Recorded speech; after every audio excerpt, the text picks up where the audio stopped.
So a combination, that is Narendra Modi and Nitish Kumar, have ensured together that they can become a force multiplier, perhaps the most bankable political brand that Bihar's political theatre has seen. So what are the big takeaways of this election? An election similar, one would say, the victory similar to 2010 of Nitish Kumar. Here's that story. Okay, so let's give you a sense. It is very clear that high voter turnout could also mean pro-incumbency. We have often been saying that in the context of Bihar, don't predict whether sometimes it has meant a vote in favor of the return of the incumbent, sometimes it is anti-incumbent, but this time around what it has proved is that this Jodi, which is clearly laughing because they have had the last laugh here, Nitish Kumar and Prime Minister Modi can ensure that they can cut anti-incumbency of 20 years, which was in this case non-existent. It's a pro-incumbency vote in favor of Nitish Kumar. It's a big nod, certainly, of approval of Prime Minister Modi in Bihar.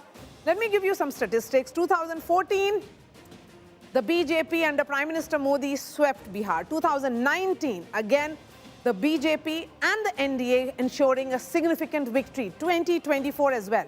And in terms of assembly elections, it was 2020 and then 2025. So 5 elections in which Bihar has imposed faith in brand Narendra Modi. Tejashwi Yadav has failed his biggest leadership test. Clearly, he was contesting on 143 seats, was declared as the chief ministerial face, but he could not really pull through. What's going to be even tougher for Tejashwi, one would say, is what is next for him? Where does he go from here? PK's judge Suraaj actually flops in its debut, but let's give it to Prashant Kishor. He did put in a lot of effort in those 3 years that he has been traversing Bihar.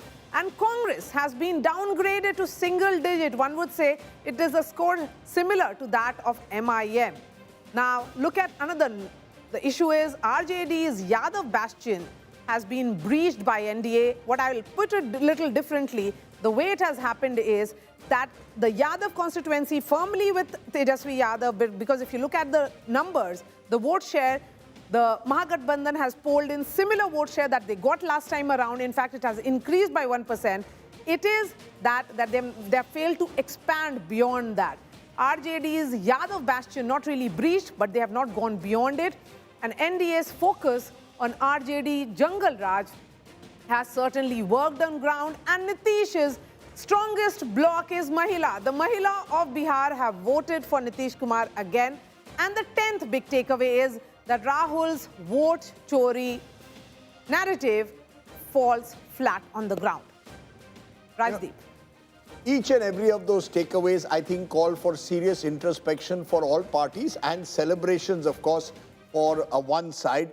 Because clearly Indian politics is changing very, very fast. You cannot practice politics in 2025 like you did 25 years ago also.